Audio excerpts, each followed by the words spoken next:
بسم اللہ الرحمن الرحیم۔ السلام علیکم ورحمۃ اللہ وبرکاتہ۔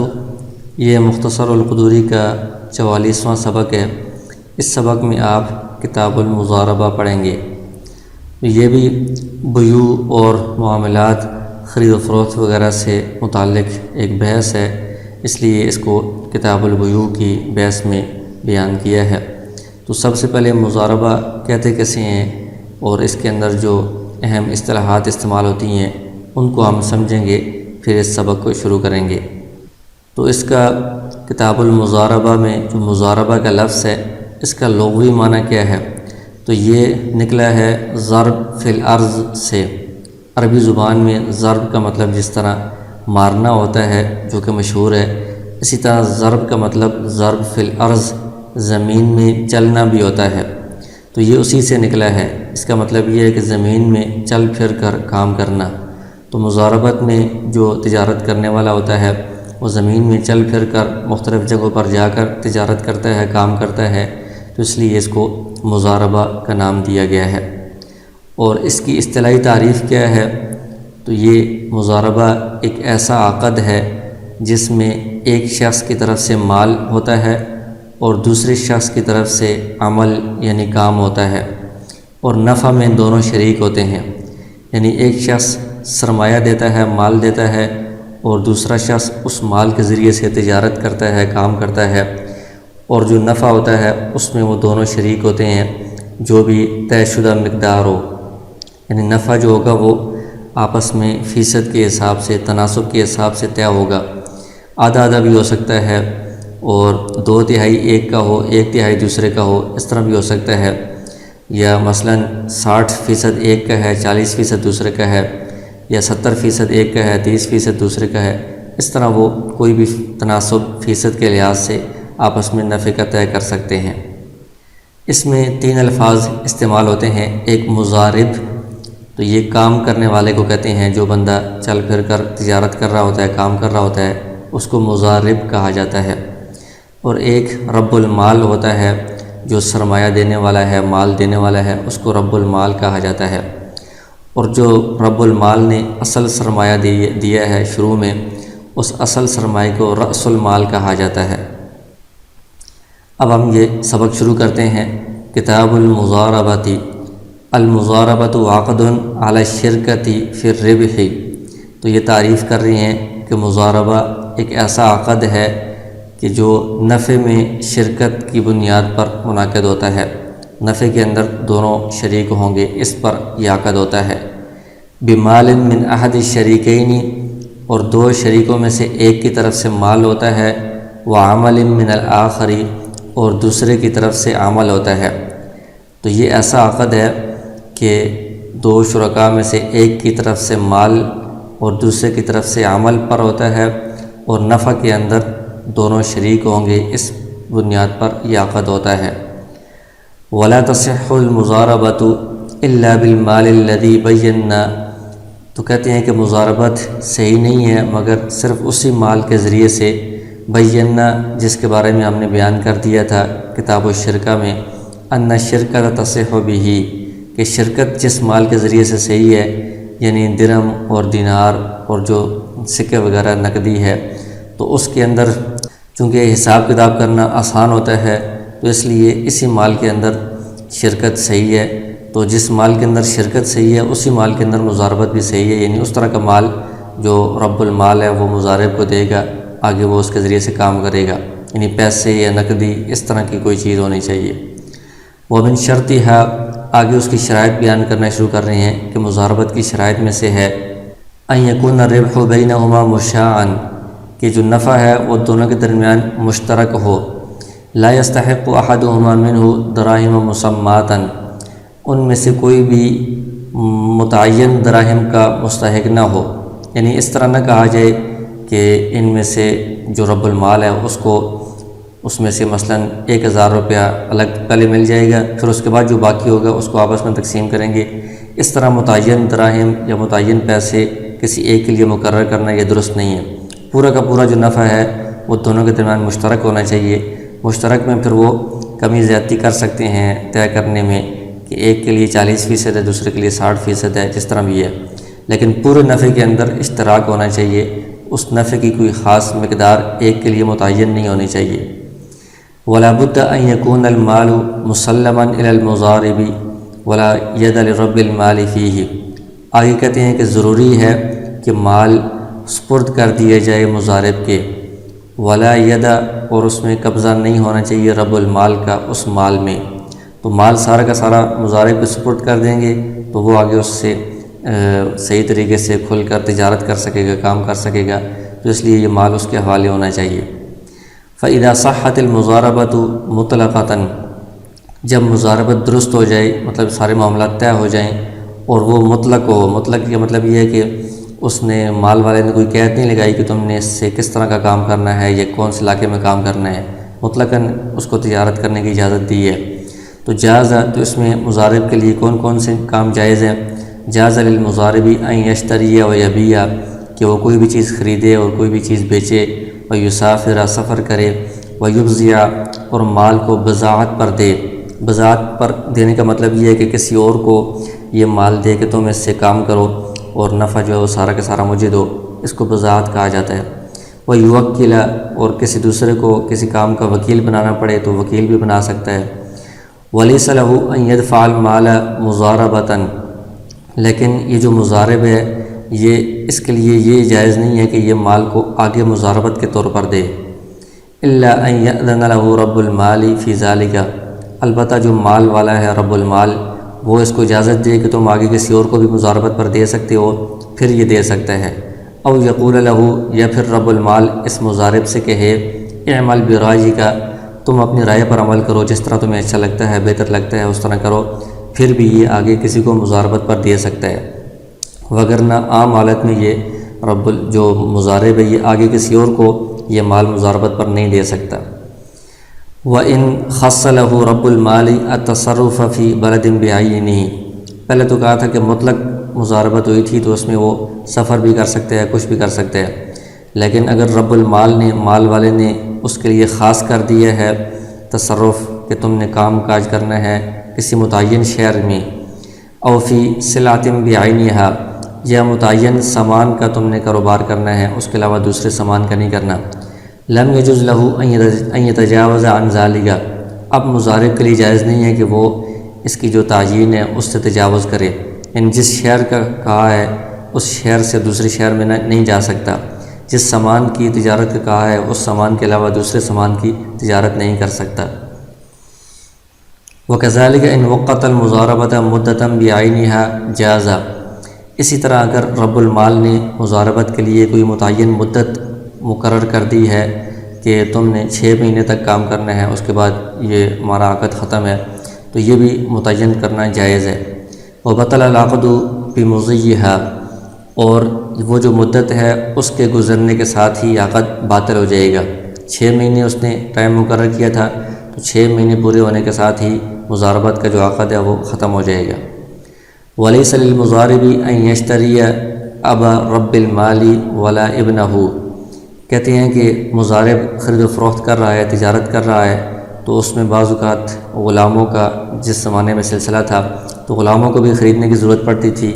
کہ وہ بھی پھر دوبارہ مہنگے بکتے ہیں تو اس میں بھی منافع ہوتا ہے۔ تو اگر رب المال کا والد مثال کے طور پر غلام ہے یا اس کا بیٹا غلام ہے تو مضارب اس کو نہیں خرید سکتا اس مضاربت والے تجارت میں۔ ولا من یعتق علیہ، اسی طرح کسی بھی ایسے رشتہ دار کو کہ جو اس پر آزاد ہو جاتا ہو رب المال کے کسی رشتہ دار کو، جیسا کہ آپ کو معلوم ہے کہ جب قریبی رشتہ دار کا بندہ مالک بنتا ہے جو غلام ہو تو وہ خود بخود آزاد ہو جاتا ہے، تو رب المال کا جو والد ہے اگر وہ اس کی ملکیت میں آئے گا تو یہ خود بخود آزاد ہو جائے گا، بیٹا ہے یا اور کوئی قریبی رشتہ دار ہے، تو جو بھی ایسا اس کے قریبی رشتہ دار ہے کہ جو اس کی ملکیت میں آنے کے بعد فوراً آزاد ہو جاتا ہے تو اس کو یہ مضارب نہیں خرید سکتا، اس لیے کہ اس نے رب المال نے اس کو تجارت کرنے کے لیے، نفع کرنے کے لیے مال دیا ہے، تو یہ ان رشتہ داروں کو اگر خریدے گا تو یہ تو فوراً آزاد ہو جائیں گے، تو اس میں تجارت تو نہیں ہوگی، اس کو نفع نہیں ہوگا، تو اس لیے یہ کام اس کے لیے جائز نہیں ہے۔ فَإِنِ اشْتَرَاهُمْ كَانَ مُشْتَرِيًا لِنَفْسِهِ دُونَ الْمُضَارَبَةِ، اگر مضارب نے اس کے قریبی رشتہ داروں کو خرید لیا تو یہ اپنے لیے خریدنا شمار ہوگا، مضارب نے گویا کہ اپنے لیے خریدا ہے ذاتی طور پر، مضاربت کے تجارت میں یہ شمار نہیں ہوگا۔ وَإِنْ كَانَ فِي الْمَالِ رِبْحٌ، اور اگر مال کے اندر کچھ نفع بھی ہو چکا ہو تجارت کرنے کے بعد، تو اب فَلَيْسَ لَهُ، مضارب کے لیے جائز نہیں ہے، أَن يَشْتَرِيَ مَن يَعْتِقُ عَلَيْهِ، کہ ایسے شخص کو خریدے، ایسے غلام کو جو اس مضارب کے اوپر آزاد ہو جاتا ہو، یعنی مضارب کا کوئی قریبی رشتہ دار غلام ہے تو یہ اس کو بھی نہیں خرید سکتا۔ پہلی صورت میں تو نفع نہیں تھا، تو سارا کا سارا مال رب المال کا ہے، تو جو رب المال کا رشتہ دار خریدیں گے تو وہ آزاد ہوگا۔ مضارب کا رشتہ دار اگر خریدیں گے تو وہ آزاد نہیں ہوگا، کیونکہ مضارب کی بھی ملکیت نہیں ہے، اس کا کوئی پیسہ اس میں نہیں ہے۔ لیکن جس صورت میں مال کے اندر کوئی منافع بھی آ گیا ہے، تو منافع کے اندر دونوں شریک ہوتے ہیں، تو کچھ حصہ منافع کے اندر مضارب کا بھی ہے، تو اس لیے جو اس پیسے سے غلام خریدیں گے اگر وہ مضارب کا رشتہ دار ہے، تو جتنی اس کے منافع کے اندر مضارب کا حصہ ہے اتنے حصے میں وہ جو اس کا رشتہ دار ہے وہ آزاد ہو جائے گا، تو لہٰذا اس صورت میں بھی وہ تجارت نہیں ہوگی، نفع نہیں ہوگا، تو اس کو اپنا رشتہ دار خریدنے کی اجازت نہیں ہے۔ وَإِنِ اشْتَرَاهُمْ ضَمِنَ مَالَ الْمُضَارَبَةِ،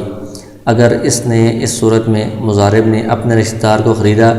اور وہ ظاہر ہے کہ آزاد ہو جائے گا، تو جتنا اس کے آزاد ہونے کی وجہ سے مال مضاربت میں نقصان ہوا ہے، اس نقصان کا یہ جو مضارب ہے یہ ضامن ہوگا، یہ اپنی طرف سے وہ پیسے ادا کرے گا۔ وَإِن لَّمْ يَكُن فِي الْمَالِ رِبْحٌ، اور اگر مال کے اندر نفع نہیں ہے، سارے کے سارے اصل سرمایہ ہی ہے، وہ اصل سرمایہ تو سارا رب المال کا ہے، جاز لَهُ أَن يَشْتَرِيَهُمْ، اس صورت میں جو مضارب ہے وہ اپنے رشتہ داروں کو خرید سکتے ہیں، کیونکہ وہ اس صورت میں اس پر آزاد نہیں ہوں گے، کیونکہ اس کی ملکیت ابھی تک اس مال میں نہیں آئی۔ فَإِن زَادَتْ قِيمَتُهُمْ عَتَقَ نَصِيبُهُ مِنْهُمْ، اگر پہلے تو مال کے اندر نفع نہیں تھا، اس مضارب نے اپنے رشتہ داروں کو خرید لیا کہ بعد میں ان کو بیچ کر نفع حاصل کریں گے، لیکن جب خرید لیا تو خریدنے کے بعد ان کی قیمت میں اضافہ ہو گیا، قیمت بڑھ گئی۔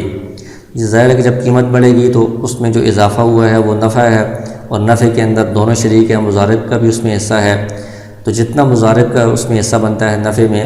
اتنے حصے کا وہ جو اس کا رشتہ دار ہے وہ آزاد ہو جائے گا۔ مثلا 1000 روپے میں اس نے کوئی رشتہ دار غلام خریدا تھا، اب قیمت 1200 ہو گئی ہے، تو اس میں آدھا آدھا نفع انہوں نے آپس میں طے کیا تھا، تو 1200 میں جو 200 نفع ہوا ہے اس میں سے 100 رب المال کا ہے اور 100 اس مضارب کا ہے، تو پورا جو غلام ہے ابھی وہ 1200 کا ہے، تو 1200 میں سے 100 کی جو ملکیت ہے وہ اس مضارب کی آ گئی ہے، تو مضارب کا جو رشتہ دار ہے وہ 100 کا جو حصہ بنتا ہے اتنے حصے میں وہ آزاد ہو جائے گا۔ وَلَمْ يَضْمَنْ لِرَبِّ الْمَالِ شَيْئًا، تو جب ایک حصہ غلام کا آزاد ہو جائے تو دوسرا حصہ بھی پھر دوسرے بندے کو آزاد کرنا پڑتا ہے، تو اس لیے جو باقی 1100 کا اس کا حصہ بنتا ہے وہ بھی ظاہر ہے کہ رب المال کو آزاد کرنا پڑے گا۔ تو اس صورت میں جو مضارب ہے وہ رب المال کو کسی بھی چیز کا ضامن نہیں بنے گا، کچھ بھی ادا نہیں کرے گا، بلکہ رب المال کا جو نقصان ہوا ہے کہ اس کا 1100 روپیہ ضائع ہو گیا ہے۔ وَيَسْعَلْ مُعْتَقُ لِرَبِّ الْمَالِ فِي قِيمَةِ نَصِيبِهِ مِنْهُ، تو اس میں جو معتق ہے، جو آزاد ہوا ہے جو غلام، وہ غلام سعی کرے گا، کمائی کرے گا رب المال کے لیے جتنا اس کا حصہ بنتا تھا اس کی قیمت میں، تو 1200 میں سے 100 روپیہ مضارب کا تھا، 1100 رب المال کا تھا، تو غلام جو آزاد ہوا ہے وہ 1100 روپیہ کمائی کر کے رب المال کو دے گا۔ اور اس میں مضارب پر ضمان کیوں نہیں آیا؟ اس لیے کہ مضارب نے کوئی غلطی نہیں کی، بلکہ اس نے تو اس وقت غلام خریدا تھا جب نفع نہیں تھا، تو اس وقت خریدنا جائز تھا، لیکن بعد میں قیمت بڑھ گئی ہے تو قیمت کے بڑھنے میں اس کا اختیار نہیں ہے، اس کے اختیار کے بغیر یہ اضافہ ہوا ہے، تو اس لیے مضارب پر کوئی ضمان نہیں آتا۔ وَإِذَا دَفَعَ الْمُضَارِبُ الْمَالَ مُضَارَبَةً عَلَى غَيْرِهِ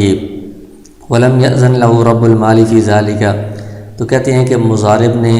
مال کو آگے کسی اور کو مضاربت پر دے دیا اور رب المال نے اس کو اس کی اجازت نہیں دی تھی آگے دینے کی، تو پہلے آپ نے یہ پڑھا ہے کہ یہ اجازت کے بغیر آگے مضاربت پر دینا جائز نہیں ہے، اس نے یہ ناجائز کام کیا ہے۔ تو لم یضمن بالدفع، تو کہتے ہیں کہ یہ صرف دینے سے ضامن نہیں ہوگا، کیونکہ صرف جب دیتے ہیں مال اس کو تو وہ مال اس کے پاس امانت ہوتا ہے۔ ولا بتصرف المضارب الثانی، اور اسی طرح جو دوسرا مضارب ہے آگے جو جس کو اس پہلے مضارب نے دیا ہے، وہ جب کام کاج شروع کرے گا تب بھی یہ پہلا مضارب ضامن نہیں ہوگا، حتیٰ یربح، یہاں تک کہ دوسرے کو نفع ہو جائے، پھر یہ پہلا ضامن ہوگا۔ تو یہ امام ابو حنیفہ رحمہ اللہ کا مذہب ہے، ان کی یہ روایت ہے۔ یہاں پر اگرچہ یہ تفسیر نہیں لکھی، لیکن آگے آپ بڑی کتابوں میں پڑھیں گے۔ امام ابو حنیفہ رحمہ اللہ کے نزدیک جب صرف دیا ہے تو یہ امانت ہے، تو امانت رکھوانے کی اس کو اجازت ہے، امانت سے یہ ضامن نہیں بنتا۔ جب دوسرا مضارب کام کرے گا تو اس میں یہ بھی امکان ہے کہ یہ بذات پر کام کر رہا ہے، تو پیچھے آپ نے پڑھا ہے کہ بذات پر کسی کو آگے مال دینا جائز ہے اجازت کے بغیر بھی، لیکن جب وہ نفع حاصل کر رہا ہے تو اس صورت میں پتہ چل گیا کہ یہ بذات پر نہیں ہے، یہ مضاربت پر آگے دیا ہے، تو یہ تعدی کی ہے، اس لیے اس وقت اس پر ضمان آئے گا۔ یہ امام صاحب کا مذہب ہے، لیکن صاحبین کے نزدیک اور جس پر فتویٰ ہے وہ قول یہی ہے کہ دینے کے وقت تو ضامن نہیں ہوگا کیونکہ یہ امانت ہے، لیکن جب وہ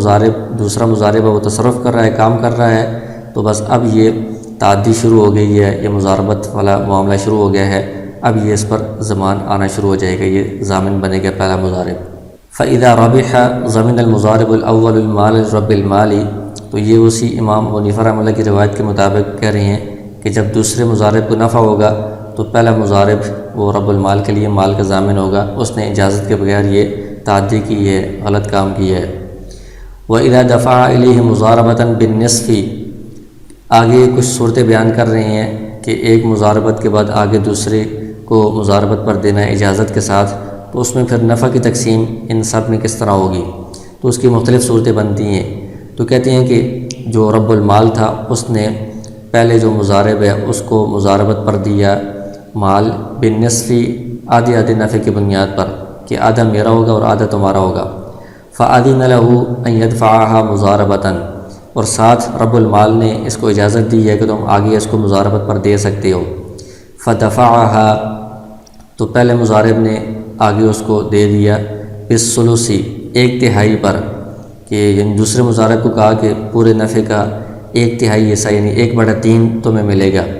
جازا، تو اس طرح معاملہ کرنا جائز ہے۔ فَإِنْ كَانَ رَبُّ الْمَالِ قَالَ لَهُ، اب یہ نفع کس طرح تقسیم ہوگا، تو کہتے ہیں کہ رب المال نے اس پہلے مضارب کو مال دیتے وقت کیا الفاظ بولے تھے، ان الفاظ کو دیکھ کر ہم آگے فیصلہ کریں گے۔ اگر رب المال نے اس کو کہا تھا عَلَىٰ أَنَّ مَا رَزَقَ اللَّهُ تَعَالَىٰ فَهُوَ بَيْنَنَا نِصْفَانِ، کہ ہم یہ معاملہ کر رہے ہیں اس بات پر کہ جو اللہ تعالیٰ نے رزق دیا وہ ہمارے درمیان نصف ہے، یعنی یہ نہیں کہا کہ جو اللہ تعالیٰ نے مجھے رزق دیا یا تمہیں رزق دیا، اس طرح کی قید نہیں ہے۔ مطلقاً اس نے کہا کہ جو اللہ تعالیٰ نے رزق دیا یعنی جو اللہ تعالیٰ نے نفع دیا وہ ہمارے درمیان نصف ہے، آدھا آدھا ہے۔ تو اس صورت میں فَلِرَبِّ الْمَالِ نِصْفُ الرِّبْحِ، تو جو بھی منافع ہوگا دوسرے مضارب نے کمایا یا پہلے نے کمایا ہے اس پورے نفع کا آدھا حصہ تو رب المال کو ہوگا، کیونکہ اس نے کہا تھا کہ جو بھی اللہ نے نفع دیا چاہے تمہارے ذریعے یا اگلے بندے کے ذریعے کسی کے ذریعے سے بھی، اس سب کا آدھا رب المال کو ملے گا۔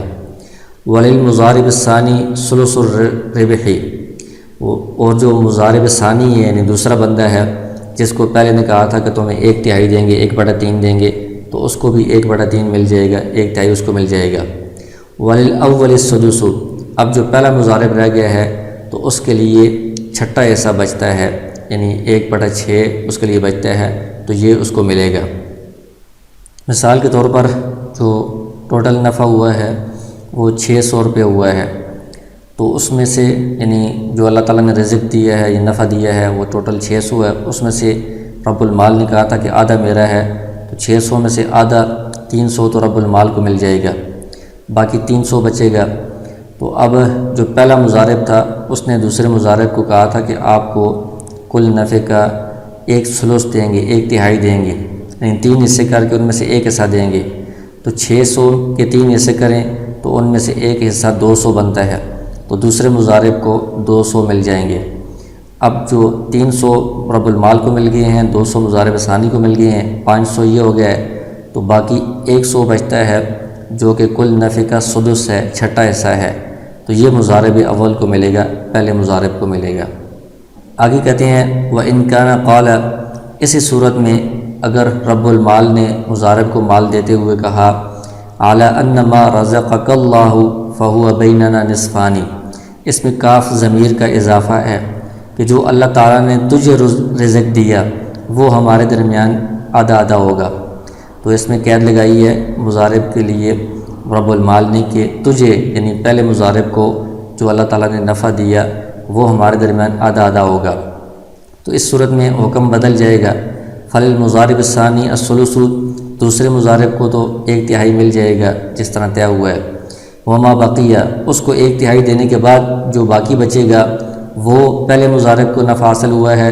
اور جو بات ہوئی تھی وہ یہ ہوئی تھی کہ تجھے، یعنی پہلے مضارب کو جو اللہ نے رزق دیا وہ ہمارے درمیان آدھا آدھا ہے، تو دوسرے مضارب کو دینے کے بعد 1/3 دینے کے بعد جو باقی بچا ہے وہ پہلے مضارب کو رزق ملا ہے، نفع ملا ہے، تو اب وہ ان دونوں کے درمیان آدھا آدھا تقسیم ہوگا۔ وما بقیہ، جو باقی بچے گا، بین رب المال والمضارب الاول نصفانی، وہ رب المال اور مضارب اول کے درمیان آدھا آدھا ہوگا۔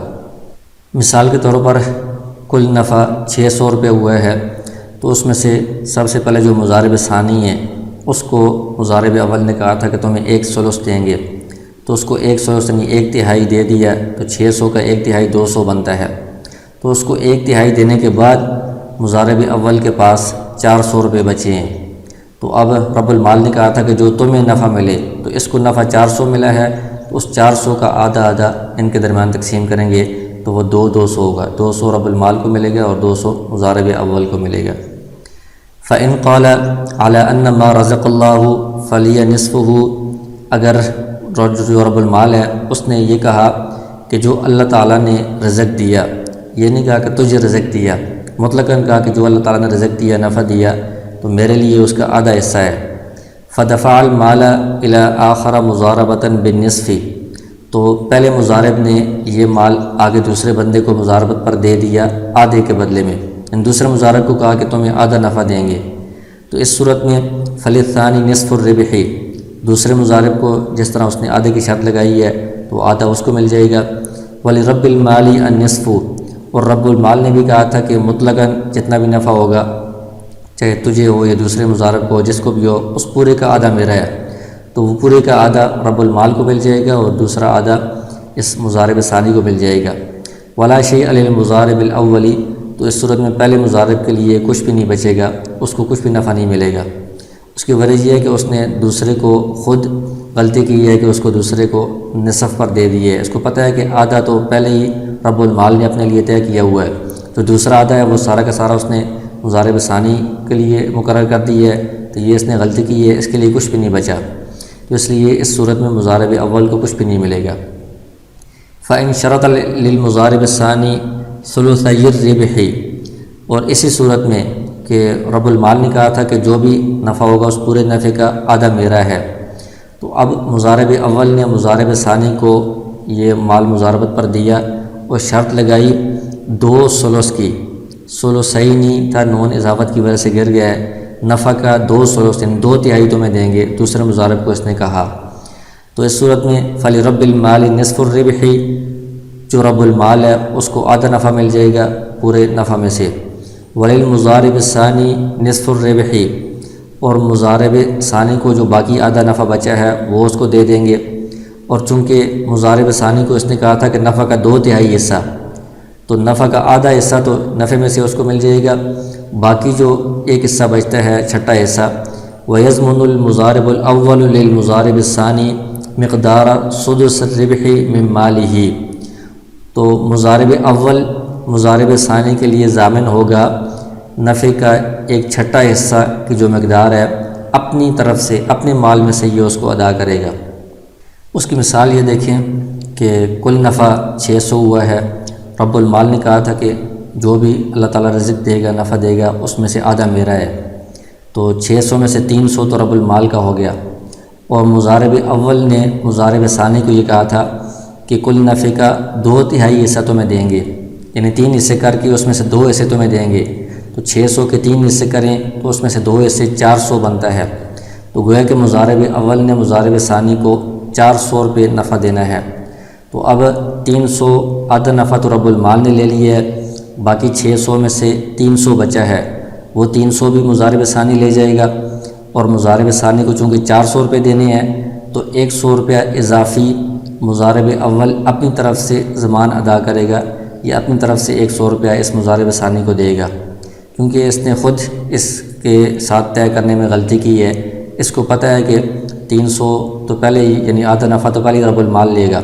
تو باقی جو آدھا ہے اس میں سے اس کو اپنے لیے بھی کچھ رکھنا چاہیے اور کچھ اس کے لیے مقرر کرنا چاہیے۔ اس نے اس آدھے سے بھی زیادہ 2/3 اس کے لیے مقرر کر دیا ہے، تو خود اس نے غلطی کی ہے، اس لیے جو زیادہ اس نے مقرر کیا ہے اس کا ضمان اسی پر آئے گا۔ اپنی طرف سے یہ 100 روپیہ اس کو مزید ادا کرنا پڑے گا، تو یہ 100 روپیہ سدس بنتا ہے، اس کا چھٹا حصہ بنتا ہے۔ آگے مزید کچھ احکام بیان کر رہے ہیں۔ وَإِذَا مَاتَ رَبُّ الْمَالِ أَوْ الْمُضَارِبُ بَطَلَتِ الْمُضَارَبَةُ، اگر رب المال کا اس دوران انتقال ہو جاتا ہے یا مضارب کا انتقال ہو جاتا ہے تو مضاربت باطل ہو جائے گی، کیونکہ یہ دونوں کے درمیان شرکت کے ساتھ یہ چلتی ہے، ان میں سے ایک بھی اگر نہیں رہا تو یہ عقد باطل ہو جائے گا۔ وَإِذَا ارْتَدَّ رَبُّ الْمَالِ عَنِ الْإِسْلَامِ وَلَحِقَ بِدَارِ الْحَرْبِ بَطَلَتِ الْمُضَارَبَةُ، اسی طرح اگر رب المال مرتد ہو جاتا ہے یعنی اسلام سے پھر جاتا ہے اور وہ دار الحرب میں یعنی جو کفار کی مملکت ہے وہاں پر وہ چلا جاتا ہے،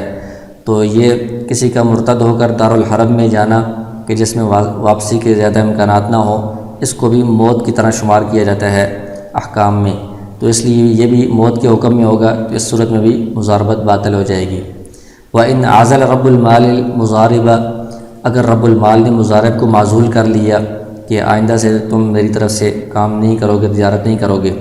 وَلَمْ يَعْلَمْ بِعَزْلِهِ، اور مضارب کو ابھی تک اپنے معزول ہونے کا علم نہیں ہوا، اس کو اطلاع نہیں پہنچی، حتیٰ اشترا او باع، اس نے اس رب المال کے معزول کرنے کے بعد اور اطلاع پہنچنے سے پہلے کوئی چیز خریدی یا بیچی، فتصرفہ جائز، تو اس کا یہ خریدنا اور بیچنا جائز ہے۔ وَإِنْ عَلِمَ بِعَزْلِهِ، اور اگر اس کو اپنے معزول ہونے کا علم ہو گیا ہے، وَالْمَالُ عُرُوضٌ فِي يَدِهِ، تو علم ہونے کے بعد اس کے لیے خرید و فروخت کرنا، تصرفات کرنا جائز نہیں ہے، کیونکہ ابھی تو اس کا اختیار ختم ہو گیا۔ لیکن اگر اس کے پاس جو مال ہے مضاربت کا مال وہ سامان کی شکل میں ہے، تو اب مضاربت اگر ختم ہو رہی ہے، رب المال اس کو معزول کر رہا ہے، تو اس کو آپس میں تقسیم کریں گے، تو سامان کو تقسیم کرنا، حساب کتاب کرنا مشکل ہوتا ہے، تو اس لیے فَلَهُ أَن يَبِيعَهَا، اس سامان کو بیچنے کا اس کو اختیار ہے کہ سامان کو بیچ کر وہ پیسوں کی شکل میں، درہم و دینار کی شکل میں، نقدی کی شکل میں کر لے، تاکہ اس کا حساب کرنا، تقسیم کرنا آسان ہو۔ ولا يمنعه العزل من ذلك، تو معزول ہونا وہ اس سے اس کو نہیں روکے گا، یعنی معزول ہونے کی وجہ سے وہ اس سامان کو بیچنے سے نہیں روکے گا، بلکہ سامان کو بیچ کر وہ پیسوں کی شکل میں وہ کر سکتا ہے۔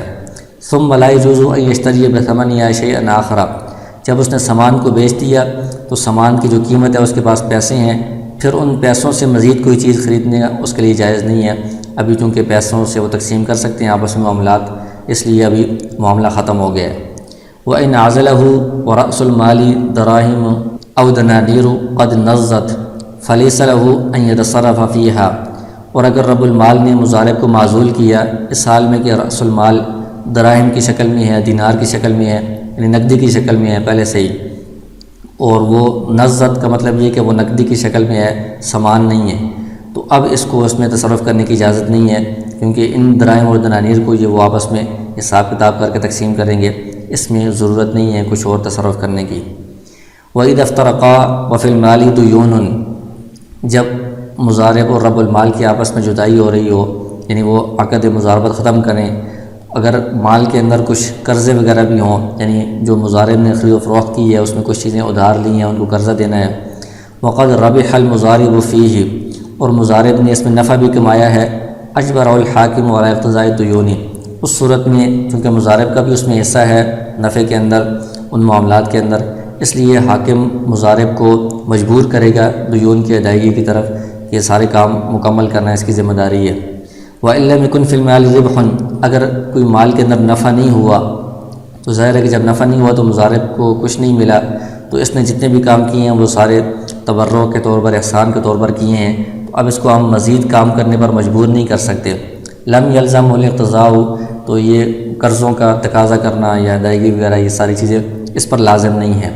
وَيُقَالُ لَهُ وَكِّلْ رَبَّ الْمَالِ فِي الْاقْتِضَاءِ،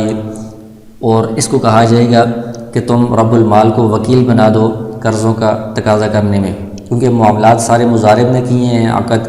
تو اصل جو لوگوں کے ساتھ جان پہچان ہے یا تعلق ہے وہ تو اسی کا ہے، تو یہ رب المال کو وکیل بنائے گا کہ وہ تقاضا کرے لوگوں سے۔ وما ہلاک من مال المضاربتی فہو من الربح دون رأس المال۔ آگے کہتے ہیں کہ مال مضاربت میں سے اگر کوئی چیز ہلاک ہو جاتی ہے تو سب سے پہلے اس کو نفع میں سے ہلاک شمار کیا جائے گا، یعنی اس نقصان کو نفع میں سے پورا کیا جائے گا، نہ کہ اصل رأس المال سے یعنی اصل مال سے۔ فإن زاد الحالک علی الربح فلا ضمان علی المضارب فیہ۔ اگر جو ہلاک ہونے والا سامان ہے، مال ہے، وہ نفع سے زائد ہو تو اس صورت میں وہ اصل مال میں سے ہی جو سرمایہ ہے اصل اسی میں سے ہلاک ہوگا، اسی میں سے نقصان ہوگا، اس میں مضارب پر کوئی ضمان نہیں آئے گا، کیونکہ مضارب کے پاس وہ مال امانت ہے، اس کی زیادتی کے بغیر، تعدی کے بغیر اگر ہلاک ہوتا ہے تو اس پر ضمان نہیں آتا، وہ اصل سرمایہ سے ہی ہلاک ہوگا، رب المال کا ہی نقصان شمار ہوگا۔ وَإِنْ كَانَ يَقْتَسِمَانِ الرِّبْحَ، اور اگر انہوں نے ایک وقت میں نفع آپس میں تقسیم کر دیا، والمضاربت علی حالیہا، لیکن مضاربت ختم نہیں کی، ابھی عقد ان کا چل رہا ہے، مضاربت آگے کام کاج چل رہا ہے۔ ثم ہلک المال کلہ، پھر آگے کچھ دنوں بعد سارا کا سارا مال ہلاک ہو گیا، او بعض ہو یا کچھ مال ہلاک ہوا، ترادى الربح، تو وہ دونوں کچھ دن پہلے جو انہوں نے نفع آپس میں تقسیم کیا تھا اس کو واپس لوٹائیں گے، حتی یستوفی رب المال رأس المال، یہاں تک کہ جو رب المال ہے وہ اصل سرمایہ کو پورا حاصل کر لے۔ فإن فضل شیء کان بینہما، اگر اصل سرمایہ پورا کرنے کے بعد کچھ چیز بچتی ہے تو وہ پھر ان کے درمیان تقسیم ہو جائے گی، یعنی پچھلے نفع کو واپس کریں گے، اس سے نقصان کو پورا کریں گے، نقصان پورا کرنے کے بعد کچھ بچتا ہے تو وہ ان کے درمیان تقسیم ہوگا۔ وإن نقص من رأس المال لم یضمن المضارب، اور اگر پچھلا نفع دوبارہ واپس کرنے میں اور شامل کرنے کے باوجود رأس المال پورا نہیں ہو رہا، نقصان پورا نہیں ہو رہا، اس میں سے کمی آ رہی ہے، تو اس صورت میں پھر مضارب پر کوئی ضمان نہیں آئے گا، کیونکہ اس میں اس کی تعدی نہیں ہے، غلطی نہیں ہے۔ وإن كان اقتسم الربح، اور اگر انہوں نے کسی وقت نفع آپس میں تقسیم کیا، وفسخ المضاربۃ، مضاربت کو ختم کر دیا، پھر ثم عقدہا، دوبارہ کسی وقت انہوں نے نیا عقد کیا مضاربت کا، فہلاک المال، دوسری عقد میں مال ہلاک ہو گیا سارا، او بعض ہو یا بعض حصہ، لم یتراد الربح الاول، تو وہ پچھلے عقد میں جو نفع ہوا تھا اس کو وہ واپس نہیں لوٹائیں گے اس نقصان کو پورا کرنے کے لیے، کیونکہ وہ الگ عقد ہے، اس کے احکام سارے الگ ہیں، تو وہ سارے معاملات ختم ہو گئے ہیں، اب یہ نیا عقد ہے۔ پہلی جو صورت تھی اس میں ایک ہی عقد میں نفع تقسیم کرنے کے کچھ دنوں بعد نقصان ہوا تو وہ پچھلا نفع واپس لوٹایا تھا، یہ الگ الگ عقد ہیں، ان کے احکام الگ الگ ہیں۔ آگے کہتے ہیں وَيَجُوزُ لِلْمُضَارِبِ أَنْ يَبِيعَ بِالنَّقْدِ وَالنَّسِيَّةِ، مضارب کے لیے جائز ہے کہ وہ نقد بھی تجارت کر سکتا ہے، خرید و فروخت کر سکتا ہے، ادھار بھی خرید و فروخت کر سکتا ہے، نقد پیسوں کے بدلے میں بھی کوئی چیز بیچ سکتا ہے، ادھار کے بدلے میں بھی کوئی چیز بیچ سکتا ہے۔ وَلَا يُزَوِّجُ عَبْدًا، لیکن وہ مضاربت کے پیسوں سے کسی غلام کی شادی نہیں کروا سکتا، ولا امتن، اور نہ کسی باندے کی، من مال المضاربتی، مضاربت کے پیسوں میں سے، کیونکہ اس کو صرف ان کاموں کا اختیار ہے جو تجارت سے متعلق ہے، جن سے تجارت ہوتی ہے، خرید و فروخت ہوتی ہے، نفع ہوتا ہے، تو غلام کو یا باندی کو شادی کروانا یہ تجارت کے متعلقات میں سے نہیں ہے، اس لیے اس کو اس بات کا اختیار نہیں ہوگا۔